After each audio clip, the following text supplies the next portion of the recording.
Hello and welcome to 2-Minute Tuesdays, short videos providing you with tips, events, info, and education. Brought to you by Forgotten Artist Productions, studio and education, and full-service production company. Hi, this is Michael from Forgotten Artist Productions, and today's 2-Minute Tuesday is going to be a little bit different than what I've been doing. It's going to be a little more hands-on. So what the deal is I'm actually preparing for a shoot that's going to happen in a couple of weeks. There is an artist who's had a very interesting career. He's a very interesting guy, and he's had an interesting artistic life, and he's produced some incredible large-scale pieces of art that are designed to be displayed and showcased outdoors, let's say in public places, in parks, and what have you. It's very exciting work, and I've learned quite a bit from him. In terms of pre-production, I have spent some time talking with him on the phone and just getting to know him and asking him several questions and learning as much as I can from him about his artistic life and his work, but also just getting a really good sense of what it is he wants in terms of a video. And so what he wants is maybe a 10 to 15 minute video about his artistic life and work. And now this is a lifetime of content, but he just wants something that represents that he can share with the public, just so they have a chance to get to know him a little bit better. And so I guess you could say, in a sense, it's a mini documentary. It's a short form. It's a short documentary. And so I have started to prepare questions. There will be an interview session, and I've started to prepare questions. I have roughly 10 to 15 questions that I will use while I'm there. And of course, in the moment, based on what he gives me, I may add to that in terms of questions. That happens usually when we're on the phone based on what he's talking about. I usually, follow up with other questions, and I'm sure that's going to happen. So the plan is to go, he has a studio in the Catskills of New York, and the plan is to go there for the day. And I have the day's shoot structured with two parts. We'll set up and get the interview first, and then the second half will be B-roll, right, of his studio, of the town, of various pieces of work in the area. I'll get some sequences of events of him in the studio and just performing certain pieces of action and what have you. So that's sort of the plan. That's the work that I've been doing, and the preparation that I've been going through. And so what I always do is no matter what the project, whether it's video or film, I always pull the equipment and lay hands on it. Now, some of this equipment and some of the things that I will proceed with on that day, I've done it multiple times. I've done it so many times, but I don't leave anything to chance, because I want to make sure the equipment's functioning. I want to make sure the equipment's working, and I may want to test a few things in terms of lighting, levels in camera, levels in audio, what have you, because pre-production is so important. The more that I can go ahead and knock out and do beforehand to prepare, the better off you're going to be on the day of production, right? With the idea that, the day will run smoother and efficient, right? So that's what I've done here. I've pulled the equipment that I think that I'm going to need, and I have been testing some things, and I will continue to test some things. Okay, so I've turned the camera around to display the various pieces of equipment that I've pulled. This is what I think I'm going to use on the day of the shoot. Now, I'll admit I'm guilty of always taking more equipment than I probably need or I'm going to use, but I always want to be prepared. I was a scout, and that is the motto: always be prepared. So a lot of times when you're going out on location, and it's a little bit of a distance, which in this case it is, you might as well have what you need and be prepared, right, to get what you need just for efficiency. So let's start with the cameras. I'm going to take these two cameras here with these tripods. These are the Panasonic Lumix G8-6s. I use these a lot for video work. They're workhorses. They produce a really great quality. So for the interview, I'll have a two-camera setup just right of the subject. The first camera will capture roughly a medium shot with a 24mm lens placed more of at a low angle. The second camera will be placed at eye level to capture more of a medium close-up with probably roughly a 50mm lens. And on top of the cameras, I do have these microphones. These are not the primary sources of audio, but I always attach these to the cameras and just get the audio through these microphones into the camera just as a backup. Better to be safe than sorry. So I always have these microphones on top of the camera just as a backup. And I will probably get the subject just in using the rule of thirds graph in the camera, placing the subject on the right side of the frame, leaving the left side of the frame sort of open, negative space. That's just a preference.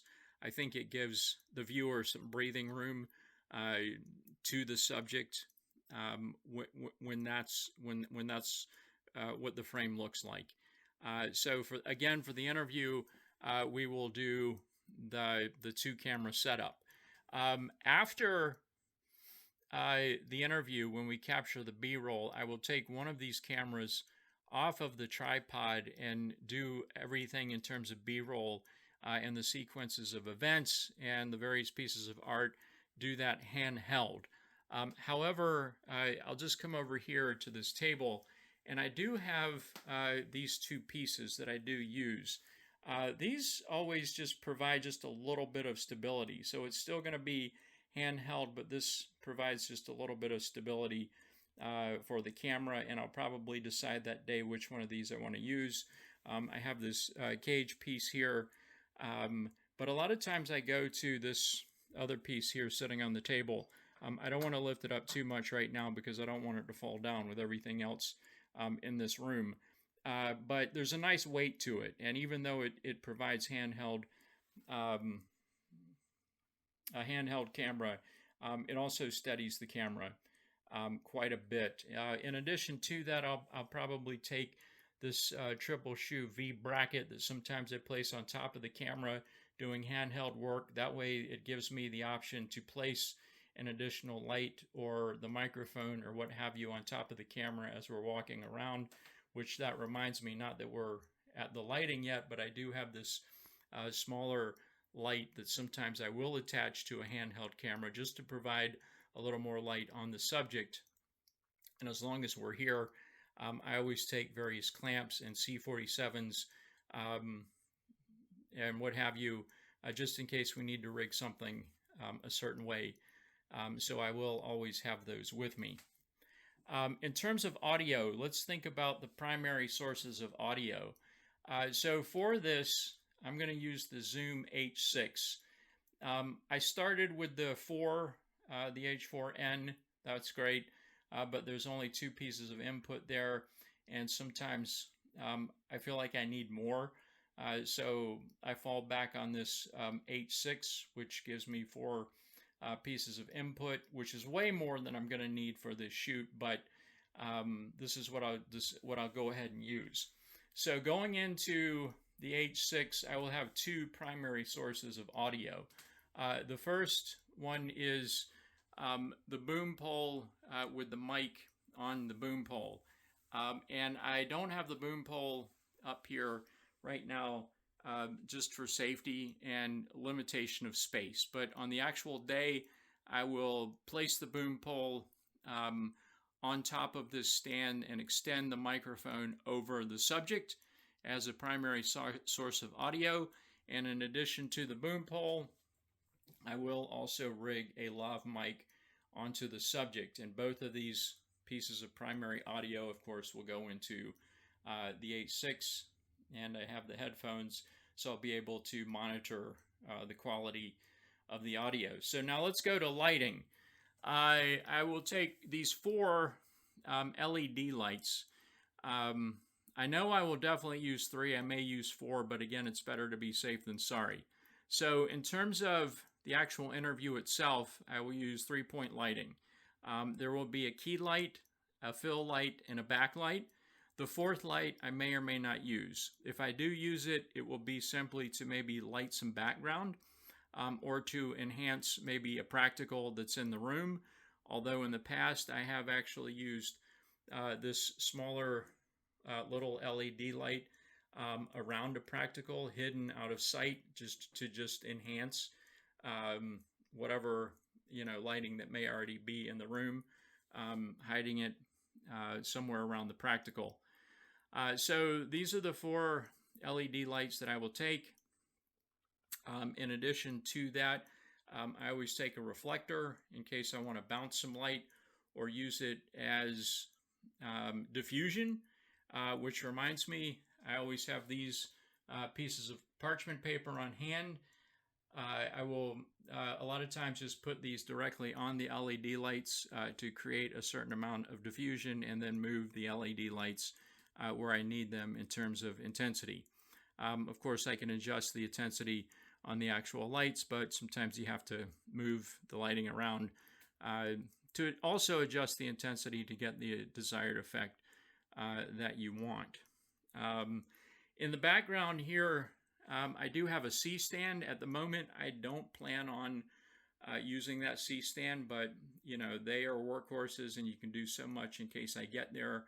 If there's something in the environment that I'm not aware of, I can always rig something with that. And sometimes I will take 2, but for this, I think 1 will be sufficient enough.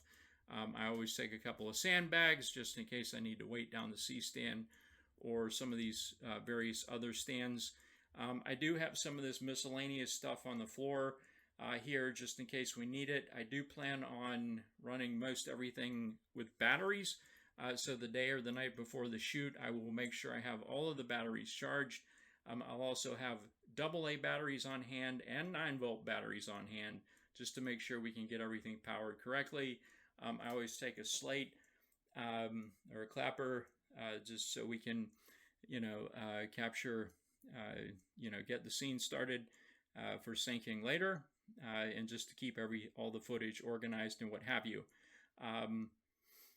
In addition to the batteries, I do take a couple of heavy-duty power cords just in case something happens and we need to run some power to any of this equipment. And then I always have my miscellaneous bag of tricks with gaff tape, tools, scissors, whatever I may need just to help us get through, the work. So I think that's about it.